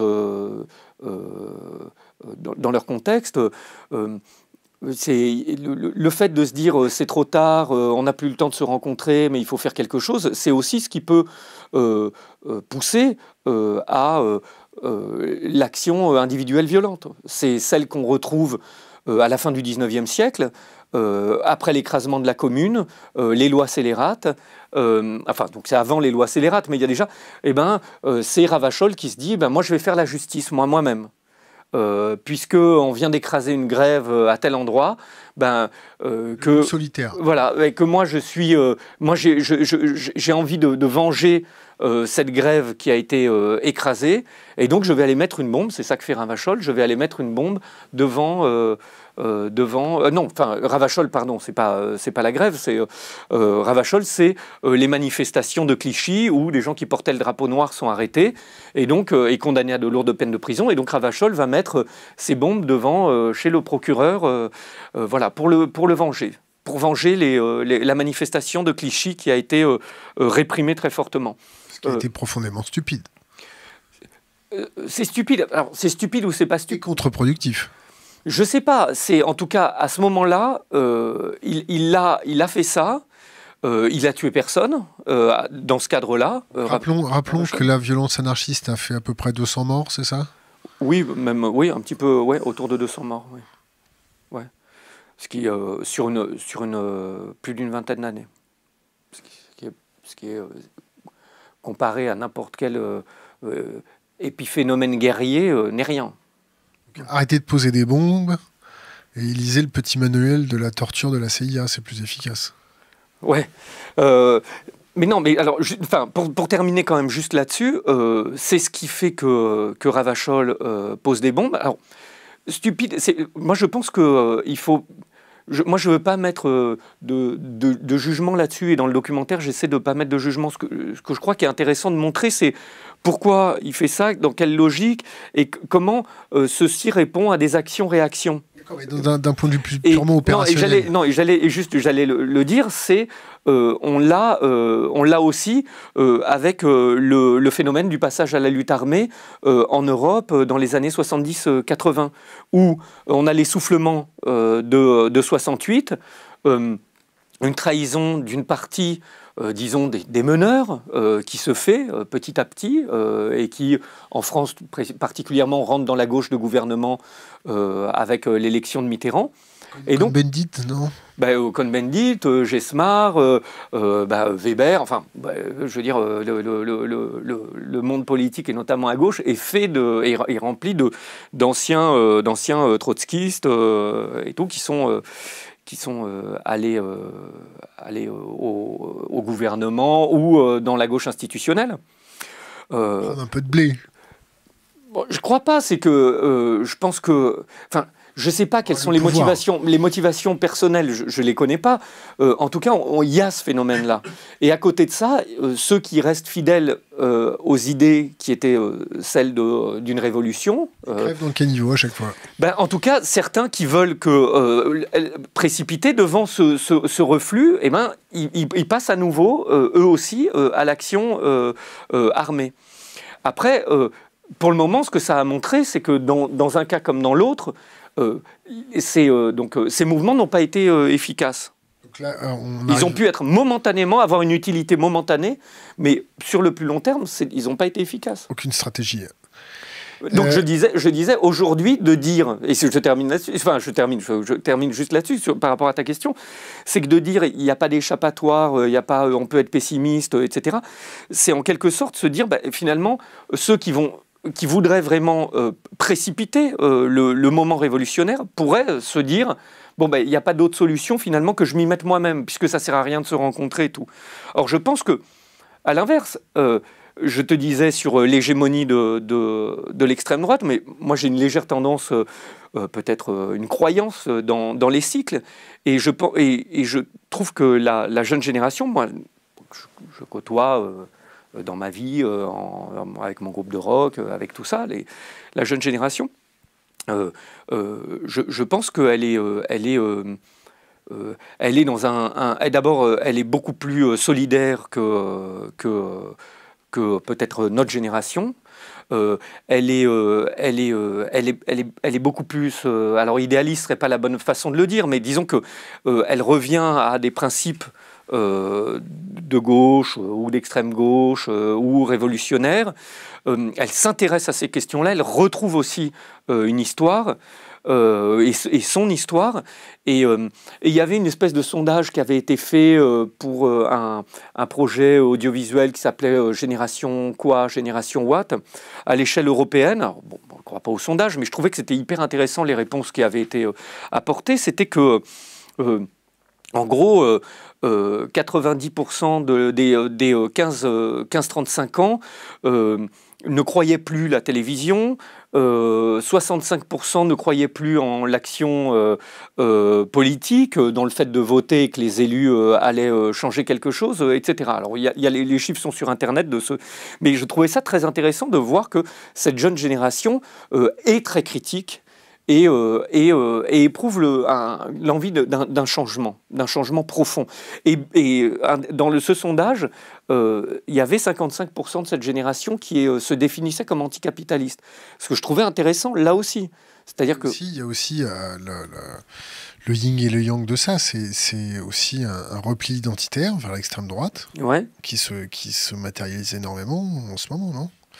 Oui, en Europe. Alors moi j'aime bien une expression d'Edoui Plenel qui dit que le poisson pourrit par la tête, et je crois que la question de l'extrême droite... C'est pas d'Edoui Plenel ça, non? Non, mais c'est Edoui Plenel qui le dit, et sur d'un Chinois il y a peut-être 2000 ans, non? Oui, peut-être. Ouais. Ah oui, c'est vrai, ouais. Et qui le dit là, c'est-à-dire que je pense que c'est l'extrême droite, ça a été, disons... sans faire du Gramsci, mais comme ils avaient lu Gramsci et qu'ils sont inspirés de Gramsci, ils ont essayé de conquérir, les anciens de l'extrême droite, enfin ceux qui étaient d'extrême droite dans les années 70-80, ont essayé de conquérir des lieux de pouvoir et de diffusion de leurs pensées, et donc on le voit. Maintenant, ils font leur université. Voilà, et donc maintenant, c'est des bibliothèques, des universités. Alors attention, hein, l'extrême droite, c'est pas forcément celle qui dit son nom. Hein. Zemmour ne dit pas son nom d'extrême droite, pourtant on est dans de la pensée d'extrême droite, mais on a la chaîne Histoire qui est toujours dirigée par Patrick Buisson. Pourquoi Zemmour, c'est un penseur d'extrême droite ? Bon, il tient un discours xénophobe et islamophobe qui est quand même très violent. Il est dans une espèce de désir du chef, avec un culte avec, je pense, derrière une idée qu'il faut un chef avec culte de la personnalité. Ouais, enfin moi à mon avis, aujourd'hui il est vraiment pétainiste, avec une régénération de la jeunesse. Enfin c'est vraiment c'est un discours pétainiste, quoi. D'historien. Bah, non, là il fait plutôt œuvre d'idéologue, Zemmour. Comme tout historien. Oui, alors oui, mais enfin Zemmour ne se prétend pas historien. Il peut y avoir de l'idéologie dans tout. Il y a de l'idéologie dans tout discours d'historien. Il faut tendre la main à l'extrême droite. Non, mais c'est bizarre comme question. Là, on arrive à la fin, on va te chauffer un peu. Non, mais enfin, non, mais attends, parce que tu me poses avec il faut tendre la main à l'extrême droite. Non. Je sais plus ce que je voulais dire. Dans Buisson, tout ça, donc il y a une prise, il y a une prise de contrôle et cette prise de contrôle et cette diffusion de la pensée. Oui, voilà, c'est ça. C'est que c'est au niveau supérieur pour reprendre les trucs. C'est la France d'en haut qui se pétainise. Je ne suis pas sûr que la France d'en bas, comme on dit, se pétainise. C'est la France d'en haut et elle essaye de diffuser sa pensée par tous les moyens. Tous ces moyens de communication, ça c'est sûr. Et la France sans dents, elle fait comment pour propager sa façon de penser dans ta société de production, tu essaies de voilà, alors ma société de production est un épiphénomène à côté du travail que font Lundi Matin, La Fabrique, Agone, Libertalia, donc des éditions, parce qu'il faut voir aussi que, disons, de notre côté, on a aussi des maisons d'édition, des organes de diffusion, le vôtre aussi, qui sont de plus en plus populaires et touchent de plus en plus de monde. Et moi j'apporte, ou j'ai essayé d'apporter une petite pierre à l'édifice avec le documentaire sur l'histoire de l'anarchisme, et puis plus généralement avec les documentaires qu'on produit au sein de ma société, mais de notre société, d'ailleurs c'est pas du tout la mienne, de notre société, mais on n'a pas aujourd'hui on n'a pas la même puissance très clairement que ne l'ont ces gens de droite ou d'extrême droite qui tiennent les lieux World Company, c'est ça, qui tiennent le pouvoir culturel, quoi. Donc revenons à la question, est-ce qu'il faut tendre la main à l'extrême droite? Bah non. Enfin, pourquoi on tendrait la main? Je comprends même pas pourquoi on tendrait la main. Pour les déradicaliser? Non. C'est-à-dire que moi je pense que tu me disais tout à l'heure, mais ça parce que je pars moi j'ai un côté rousseauiste dans le fond, c'est-à-dire que je pense que les gens sont bons et que si on a la possibilité de leur expliquer tranquillement les choses, ils les comprennent et ils les partagent et eux-mêmes apportent leur pierre, etc. Je crois que les gens... Enfin, disons que, pour le dire autrement, et ça repose aussi sur une pensée de Bakounine, face à l'idée d'une sorte de darwinisme social, où on serait tous en guerre les uns contre les autres, toutes les entreprises en guerre les unes contre les autres, les humains, les peuples, etc., et en guerre et en compétition, les races, les religions, tout ça. Ce que Kropotkin a essayé de montrer dans l'entraide dans la nature, c'est de montrer que la nature était finalement beaucoup plus basée sur l'entraide que sur l'idée de la compétition et de la lutte à mort. Et je pense que là, on rentre presque dans de la philosophie. Enfin, l'homme étant un animal social et qui a un phénomène d'empathie qui est presque premier chez nous. Ça vient de Rousseau, on le retrouve chez Schopenhauer. Arthur. Ouais. Donc, normalement, c'est là-dessus que devrait se baser une société. Après, on a voulu la remplacer par un culte du profit et de l'accaparement et de l'isolement. La propriété, c'est le vol? La propriété, oui, c'est le vol. Oui. Parle-nous un peu d'Orwell. Je ne sais pas quoi dire. Qu'est-ce que pose-moi? Commence par le début. Ce qui est, bon, ce qui est intéressant, je sais pas quoi dire. Bah, c'est un formidable visionnaire. Les mondes décrits ressemblent. Enfin, là, vraiment, je suis Est-ce pas. que tu as lu La ferme des animaux? Je l'ai vu et on l'a lu avec ma fille. Enfin, c'est plutôt ma compagne qui l'a lu à ma fille. Ouais. Est-ce que tu fais le parallèle avec la société du XXIe siècle? Oh là là, moi là ça remonte. Alors il y a le cochon, c'est une description. Oui, alors voilà, parce que moi je l'ai vu, je crois que c'est le dessin animé que j'ai vu. Donc il est très édulcoré, je pense. Ah oui. Ouais, il est très édulcoré. Mais enfin, oui, oui, voilà, je te réponds oui. Voilà, mais je l'ai pas lu. Je l'ai pas lu, la ferme des animaux. 1984, c'était censé être un manuel ou pas?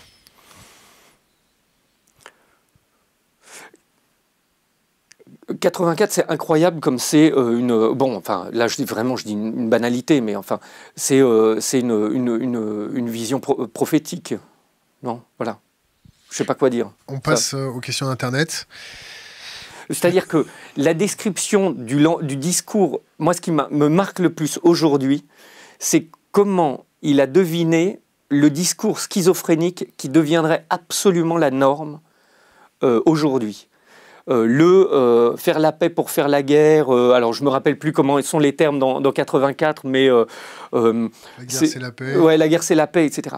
Et aujourd'hui, c'est, disons, le discours spectaculaire est un discours comme ça. Et j'avais un ami qui est mort il n'y a pas longtemps, qui était schizophrène, léger, et qui me disait « C'est fou qu'on me dise que moi je suis fou », alors que ces discours-là sont des discours de fous qu'on ne peut pas comprendre. Tu sais la différence entre un fou et quelqu'un qui n'est pas fou? Non.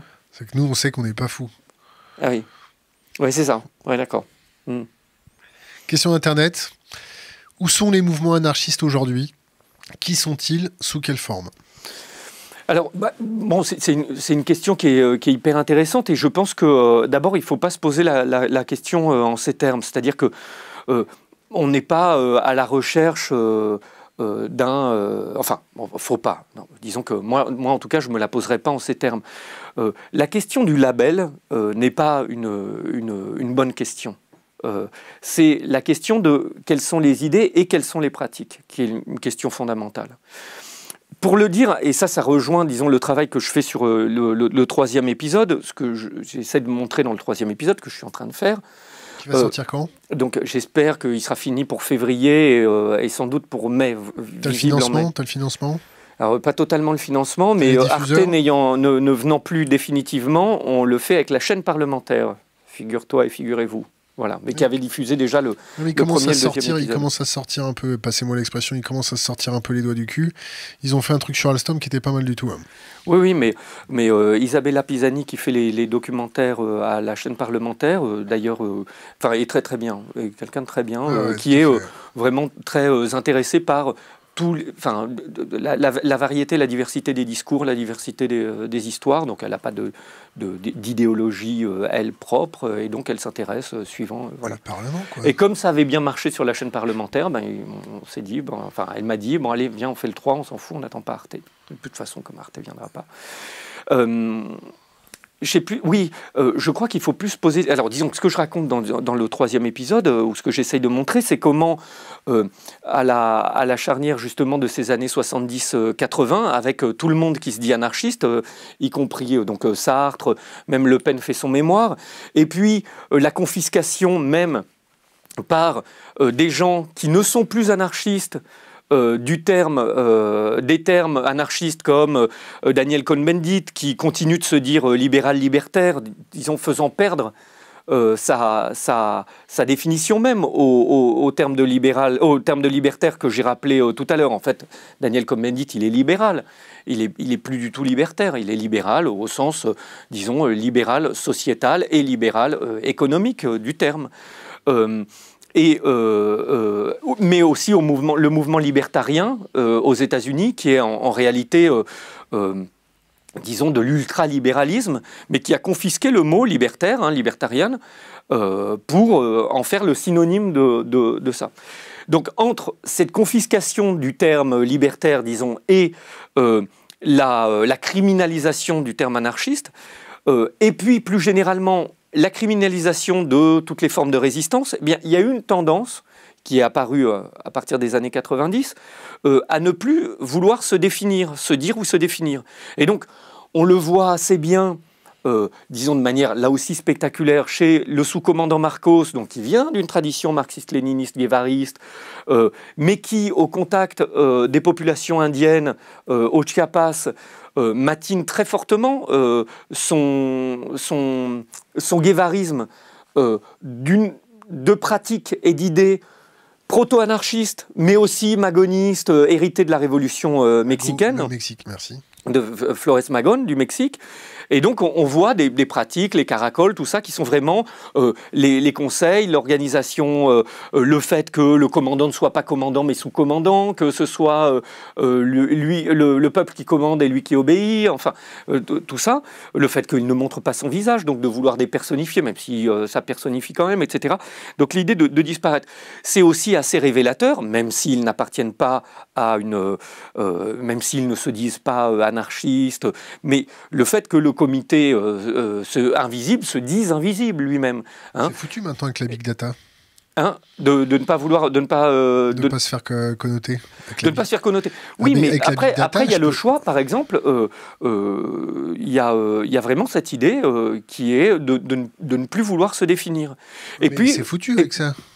Ben, alors, c'est-à-dire, moi, par exemple, parce que j'ai fait un documentaire sur l'anarchisme, donc... non, je te prends tes datas. Non, mais moi on me prend très anarchiste. Alors, moi, pour raconter aussi, moi, j'ai milité à Lutte ouvrière, et je ne suis pas... Ça n'est parfait, hein. Non, mais c'était une expérience d'apprentissage. T'as fait la bizarre Arlette T'as fait la bizarre Arlette Non, mais j'étais... voilà. Le slogan, c'est travailleuse, travailleur... Oui, mais bon, ça c'est la version là aussi, disons un peu là aussi spectaculaire de Lutte ouvrière. Lutte ouvrière, c'était aussi et surtout moi ce dont j'avais envie à ce moment-là, c'était peut-être ça a été un hasard de circonstances, mais c'était aussi j'avais envie de lire des textes et de discuter de ces textes-là avec des gens qui les avaient lus. Alors j'aurais pu être ailleurs. Bon, il s'est trouvé que là il y avait une espèce de rigueur, moi qui me plaisait. C'est à cause de papa ? Hein ? C'est à cause du papa ? Non, pas du tout. Non, pas du tout. C'est Lutte ouvrière. Non, j'avais mon meilleur ami à l'époque qui était à Lutte ouvrière et qui en partait quand moi j'ai commencé à... C'est quoi son nom ? Non, alors je ne le dirai pas parce que maintenant il n'est plus du tout là-dedans et voilà. Il n'est plus du tout là-dedans, je ne sais pas si ça mériterait que je le dise. Autre question d'Internet. Est-ce qu'on peut être anarcho-capitaliste ? Alors, bon, évidemment, non. Voilà, ça rejoint l'histoire des libertariens. L'anarcho-capitalisme, c'est vraiment un oxymore, mais qui ne fait pas sens. Il a été inventé par qui, ce terme ? Ah, je ne sais plus. Murray Rothbard. Voilà. Donc, l'anarcho-capitalisme, c'est vraiment... on est dans l'extrême de ce que je te disais sur le libertarian, c'est-à-dire que le capitalisme, il s'est créé sur l'idée que la propriété, c'est le vol, sur l'idée de la destruction de toutes les formes de domination. Ces formes de domination, c'est la domination, l'exploitation et la domination économique, l'exploitation et la domination religieuse. Et donc... évidemment, non, on ne peut pas... L'anarcho-capitalisme, en fait, c'est un masque pour cacher l'ultralibéralisme, là aussi. Pourquoi le 3e docu n'est pas diffusé par Arte ? Censure de l'anarchie aujourd'hui ? Alors, moi, j'ai jamais eu d'explication d'Arte sur pourquoi il ne prenait pas le 3e épisode. Je crois que c'est le seul... Ça a performé, pourtant. Ah oui, ça a très bien marché. C'est le seul cas d'une série d'histoires qui n'est pas allée à son terme. Alors, il y a eu beaucoup de changements dans les directions à ce moment-là, au moment où on livrait les 2 premiers épisodes. Mais disons que j'ai jamais eu d'explication claire de pourquoi ils n'ont pas pris... Est-ce que tu veux qu'on aille chercher l'explication ? Tu peux aller chercher l'explication. À mon avis, tu auras des explications de forme, du genre ceci ne correspond pas à notre ligne éditoriale, ce genre de choses. Où on n'avait plus de budget, ce genre de trucs. La violence dans la pensée anarchiste ? Ouais, alors la violence dans la pensée anarchiste, c'est-à-dire que, bon, mais on connaît ça évidemment, on a souvent dit qu'il y avait de la violence dans la pensée anarchiste et dans certaines pratiques anarchistes, évidemment, et les anarchistes ont souvent et presque toujours répondu que la violence, elle se trouvait évidemment dans la société, dans l'exploitation, et qu'il y a des violences beaucoup plus massives, mais qui sont légitimée par l'ordre et qu'on essaye de délégitimer la violence des révolutionnaires. Et donc il y a un travail de relégitimation de la violence des révolutionnaires et de délégitimation ou légitimisation de la violence alors étatique, patronale, etc. Si je te dis la violence est la force des faibles et commence où s'arrêtent les connaissances? Mais je pense que l'histoire de cette question de la violence dont on veut absolument faire un curseur, enfin, elle n'est pas, elle fonctionne pas. D'abord parce que violence, c'est un peu comme terrorisme, c'est un peu comme des tas d'autres choses. C'est complètement spongieux, donc la violence, c'est pas plus la force des faibles que la faiblesse des forts ou je sais pas quoi. Et puis d'abord, on parle de quelle violence? Je rappelle qu'il y a des violences psychologiques, il y a des violences physiques, il y a, enfin bon, il y a tout type de violence. Les Black Blocs, c'est quoi? Le Black Bloc, c'est une pratique spectaculaire dans le cadre de la société du spectacle, dans laquelle une action symbolique de regroupement de gens en vue de mener des actions symboliques qui font passer un message et dont le but est, dans la zone dans laquelle ce cortège se crée, de réussir à créer d'autres formes de relations, là aussi de solidarité, d'entraide, d'égalité, de liberté, etc. Moi, je compare beaucoup, pour être souvent là, le cortège de tête à... moi, je le compare à ce qui se passe aussi parfois dans le pogo. Le pogo, ça nous rajeunit pas tout ça. Ouais, tu vois. Maintenant, je sais pas comment on dit toujours pogo, non? Mais ça a moins lieu. Mais à l'époque, dans le pogo, il y avait à la fois une espèce de... Bon, c'était un peu masculiniste, mais il y avait à la fois une espèce de frottement, de contact qui pouvait être dur. Et en même temps, il y avait une très grande solidarité. Les gens qui tombaient étaient ramassés, relevés. Ceux qui s'étaient fait mal mis sur le bord. On prenait soin les uns des autres, en réalité. Ce qui est très différent d'ailleurs, c'est assez drôle, puisque le pogo, disons, dans les groupes punk, est très différent du pogo oi, de la musique skinhead, où là, ils se tapent vraiment dessus, ils se font mal. Dans le pogo, il y a un phénomène plus... Bon. Encore un sport archaïque. Ouais, il y a quelque chose, un peu de tribal là-dedans, et en réalité, une vraie communauté, un vrai... voilà. Voilà. Et à l'intérieur du Black Bloc ou du cortège de tête, enfin dans le bloc là, il y a, je trouve que c'est un endroit où à la fois on est en lutte, où on va essayer d'arrêter la police qui peut charger, de la repousser. Essayer de dévier la manifestation pour essayer de la faire partir en manifestation sauvage, donc où on va avoir des stratégies d'affrontement, mais où aussi on va avoir une stratégie de protection. Protection non seulement des gens qui sont dans le cortège de tête, mais même, ce qui est souvent perdu de vue, de protection de la manifestation qui vient derrière. C'est aussi ça une des idées du Black Bloc. Qui est complètement perdu de vue, évidemment, quand c'est raconté dans les médias. Ou c'est simplement analysé sur des vidéos. Il y a une véritable stratégie. Tu vois, c'est peut-être en train d'évoluer, là. Ouais. La stratégie du Black Bloc, c'est quoi? C'est celle que je viens de dire, oui. D'accord. Ouais.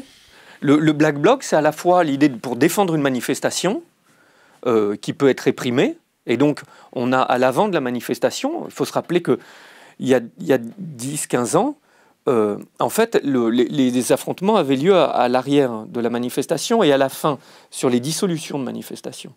Donc il y a une stratégie qui a évolué, qui a changé, qui est, on réduit ça à des autonomes, c'est beaucoup plus large, les gens qui vont dans le cortège de tête, et de plus en plus large.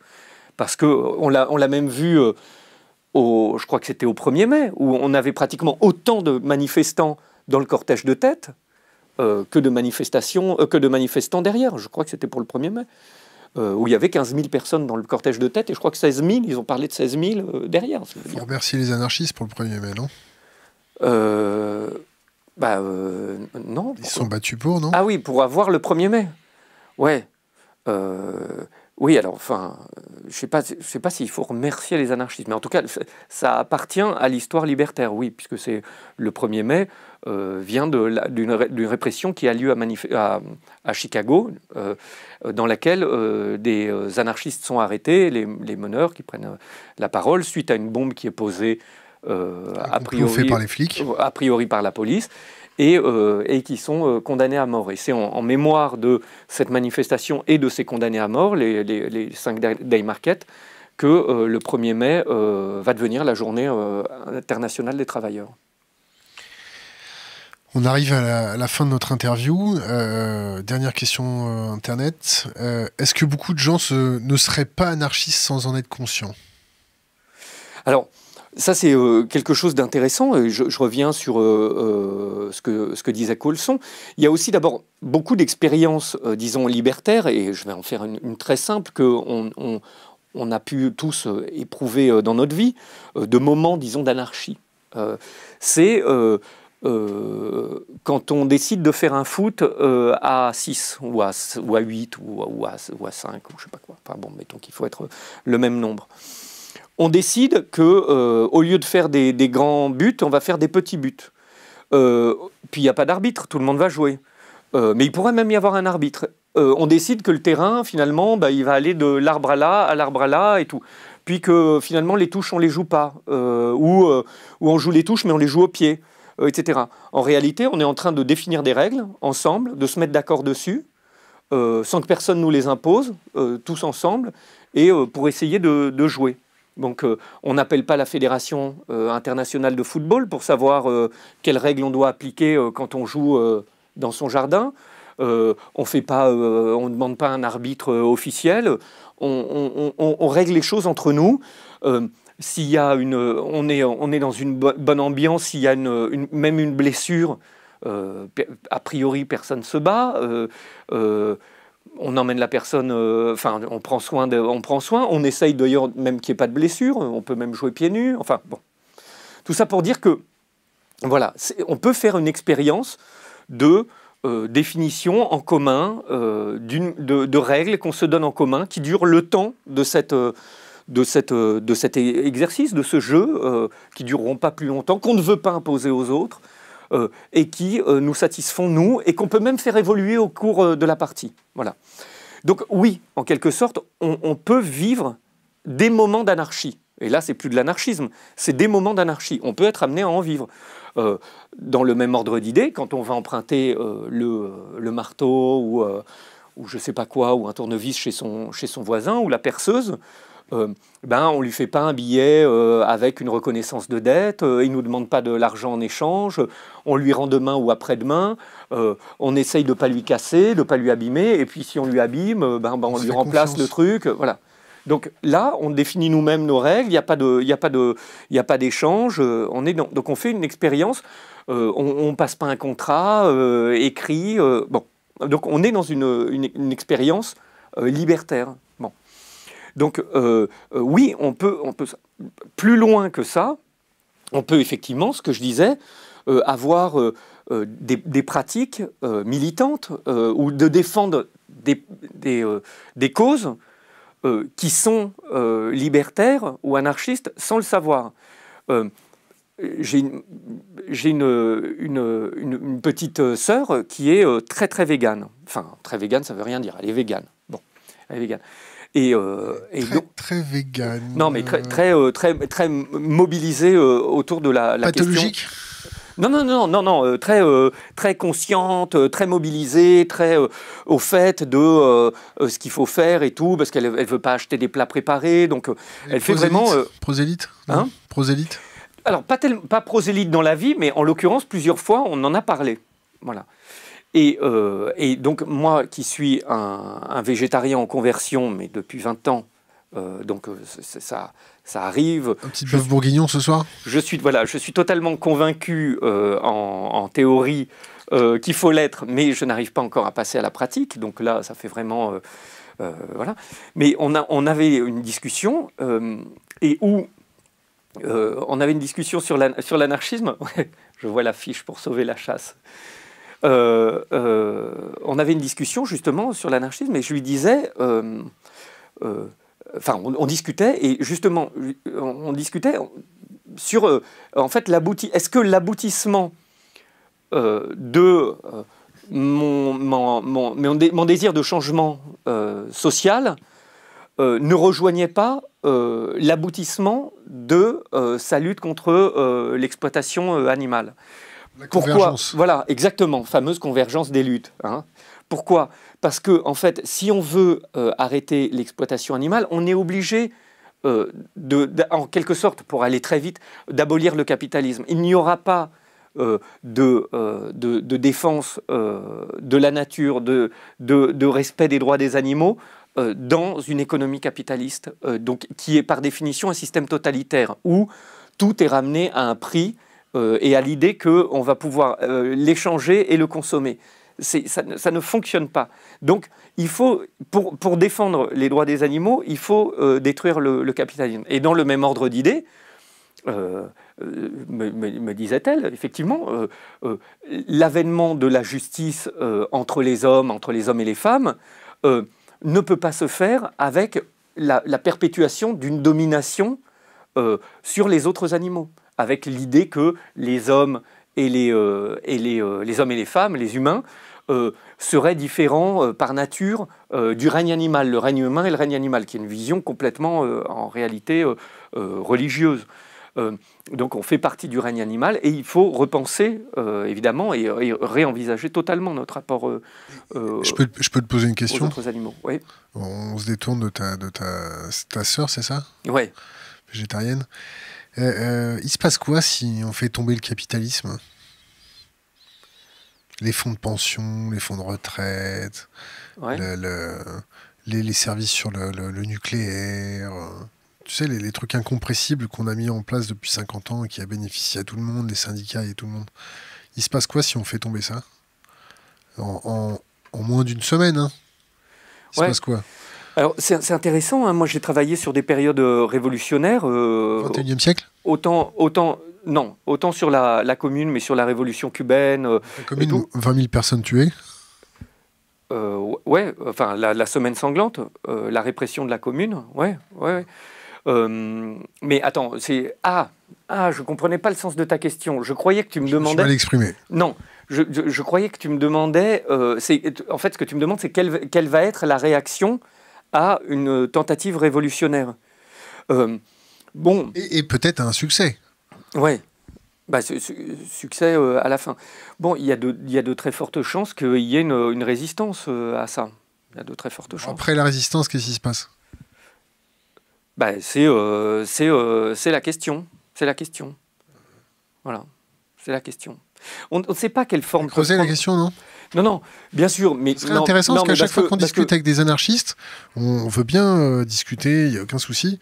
Mais après, la projection du modèle, avec tout ce qu'il y a derrière, la masse de choses qu'il y a à gérer, qu'est-ce qui se passe? Alors, attends. Non. Qu'est-ce qu'on va dire aux petits vieux? En fait, c'est moi qui c'est mal compris. Qu'est-ce qu'on va dire aux petits vieux qui n'aura pas sa pension à la fin de la semaine? Donc j'avais bien compris la première fois. Ah, pardon, alors j'avais bien compris la première fois. Alors, je croyais que tu me demandais quelle réaction il y aurait. Alors, non, c'est pour ça que je te disais, réaction, il y a... au départ, je pensais que tu me demandais, est-ce que toute révolution déboucherait sur une forme de guerre civile? Je pensais que c'était ça que tu me demandais. Ouais, une révolte. Hein? C'est quoi la différence entre une révolution et une révolte? Bon, la révolte, disons que la révolte ne met pas à bas ou ne met pas à bas les institutions. La révolution met à bas les institutions, alors pour en reconstruire d'autres, c'est disons comme ça que... Félicitations, tu es la seule personne en 150 émissions qui a été capable de sortir ça. J'arriverai à la définir. Bon, ah oui, voilà. Et donc c'est la destruction d'un ordre. La révolution, la révolte met à mal momentanément un ordre, mais ne le met pas à bas. Bon. Enfin, c'est comme ça que moi je dirais. Donc, est-ce qu'il va y avoir, est-ce qu'il va y avoir guerre civile? Bon, ça, c'est des choses auxquelles, évidemment, il est hyper difficile de répondre. Mais enfin, l'histoire a tendance à montrer que les révolutions débouchent toujours sur des guerres civiles, et notamment, on a les armées de mercenaires qui sont envoyées contre les tentatives révolutionnaires. Alors, ça, on les a vus sur toutes les formes révolutionnaires, au Nicaragua contre les sandinistes, à Cuba, quelles qu'elles soient, hein, ces révolutions. Bon, ça c'est une chose. Et donc, je croyais que quand tu me demandais ça, j'allais te répondre, oui, ben voilà, il risque d'y avoir ça. Après, ça dépend d'où a lieu cette révolution, comment elle a lieu, comment elle se répand, est-ce qu'elle se fait par l'intermédiaire d'une grève générale, voilà, quel est son soutien, etc. Bon. Ensuite, en revanche, sur la question, là aussi, il y a déjà eu des réponses en période révolutionnaire, sur des changements de modèle. Par exemple, à l'inverse, si tu veux, c'est pendant la Commune, on a donné la retraite aux vieux et aux infirmes. Tu vois, pendant la Commune de Paris. Donc, tu vois, tu me dis, ouais, mais comment on ferait pour les vieux et tout? Mais c'est pas le capitalisme qui donne les retraites. C'est les travailleurs, quand ils se mobilisent, qu'ils obtiennent des retraites.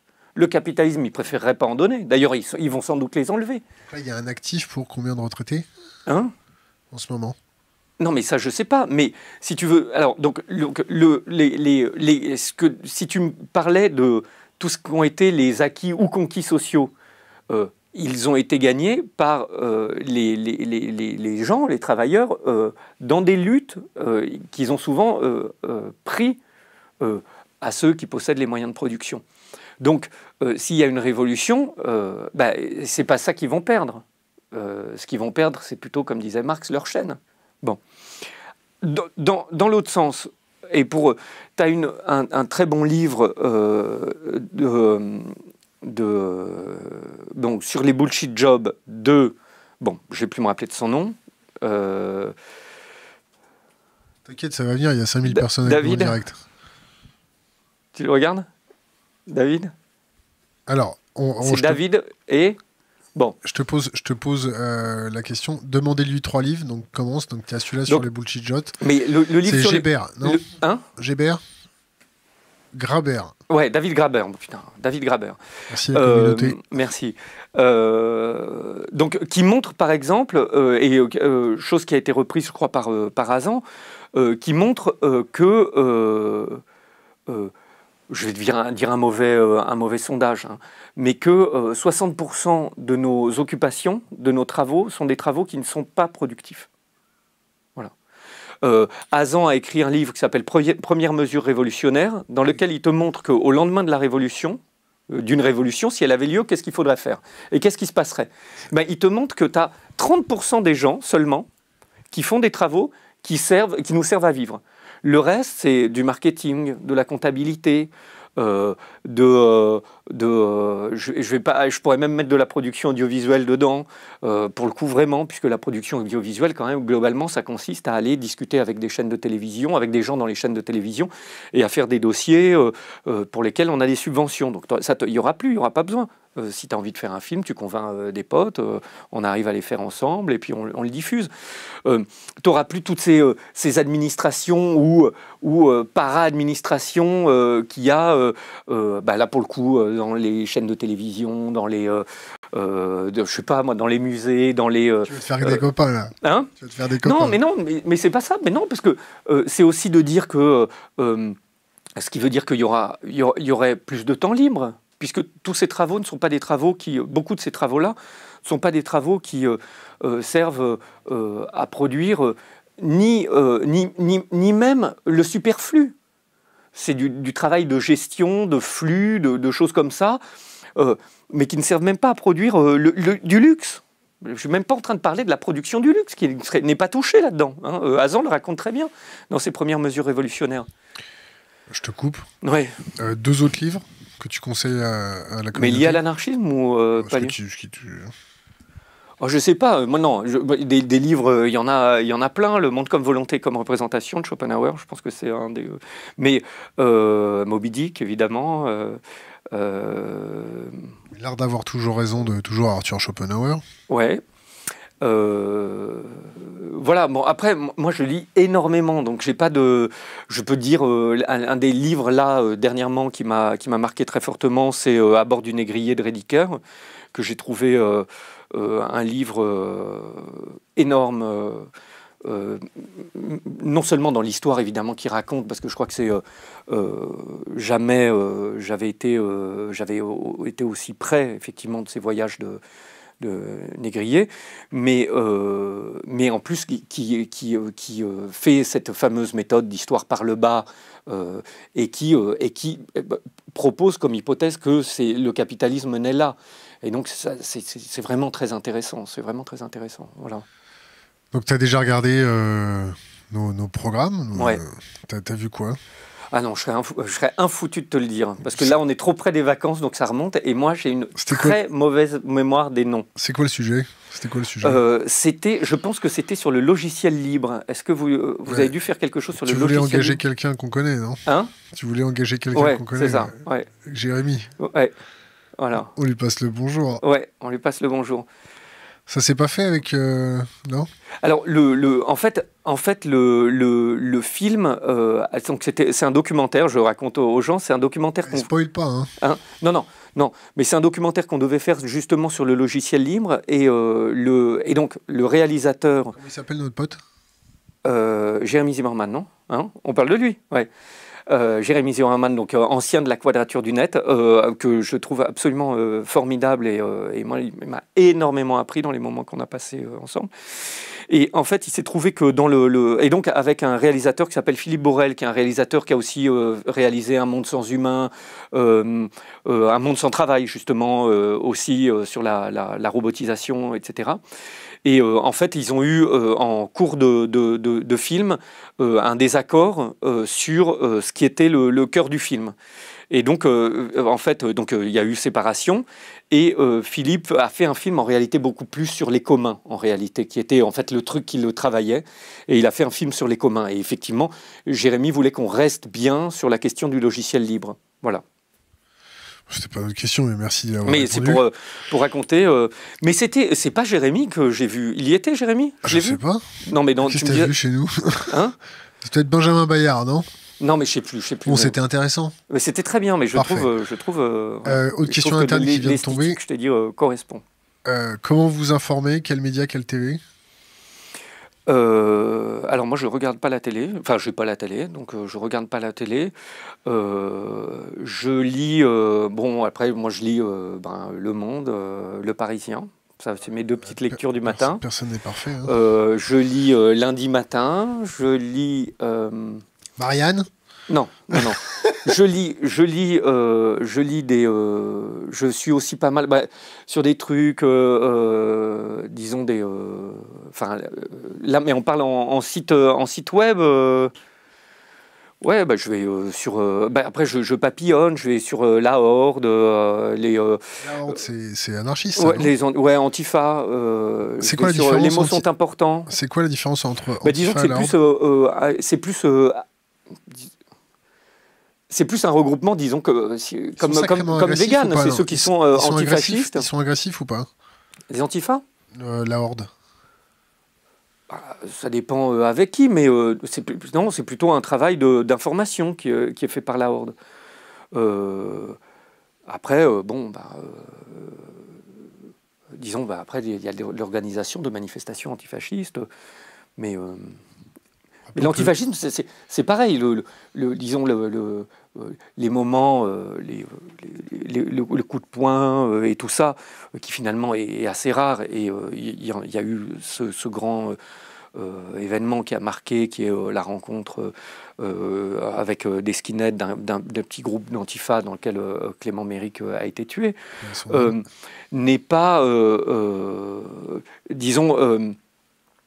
n'est pas le quotidien, et moi je ne suis pas hyper spécialiste pour parler de ce que font les organisations antifascistes, mais n'est pas le quotidien de l'organisation antifasciste, c'est pas la traque au FAF. Ou c'est de la traque au FAF, mais qui se fait aussi sur Internet, mais c'est de l'information, c'est de montrer les réseaux, c'est de montrer la diffusion des pensées, des fois ils se plantent les reprises. Ouais, mais surtout, des fois, la Horde, par exemple, ils sortent des infos très intéressantes. Là, la dernière, avec Yanis Yountas, qu'ils ont sorti, je crois que c'est eux, c'est la proximité de Colomb avec les identitaires lyonnais, quand même. C'est très intéressant, ça. Colomb, le maire de Colomb. Ouais, donc le maire de Lyon, ministre de l'Intérieur, ouais. Avec les identitaires lyonnais, et notamment l'un des chefs des identitaires lyonnais, c'est vraiment intéressant. Donc, ce qui permet de relire ou de mieux un petit peu comprendre comment Colomb minimisait les expéditions dans les Alpes pour empêcher les réfugiés de passer en disant que c'est... je ne sais plus quoi, que c'était des trucs de scouts, enfin je ne sais plus exactement ce qu'il avait dit. Voilà, maintenant quand on sait qu'il est très très proche du fameux chef, je ne me rappelle plus son nom maintenant, mais en plus il a 2 noms, on comprend mieux pourquoi il minimise ça et pourquoi les black blocs c'est horrible, et en revanche ça c'est des petites opérations scouts joyeuses à la campagne, quoi. Donc voilà, et non, je peux pas te dire, c'est pareil, c'est un peu comme les livres, je sais pas, je lis plein de choses, je regarde beaucoup de documentaires, beaucoup de films. Tu sais qu'à la fin de nos émissions, on demande toujours la même question. Non. Qui est laisser, c'est pas une question en fait, hein, c'est laisser un conseil pour les jeunes générations. Laisser un conseil pour les jeunes générations ? Je sais pas, moi... Non, mais les jeunes générations, elles font ce qu'elles veulent. Moi, je vais essayer d'avoir des conseils pour nous, quoi. Nous organiser et d'essayer de faire bloc, quoi. Voilà. Je pense que les jeunes générations se débrouilleront. Tancred Ramonet, merci. Merci.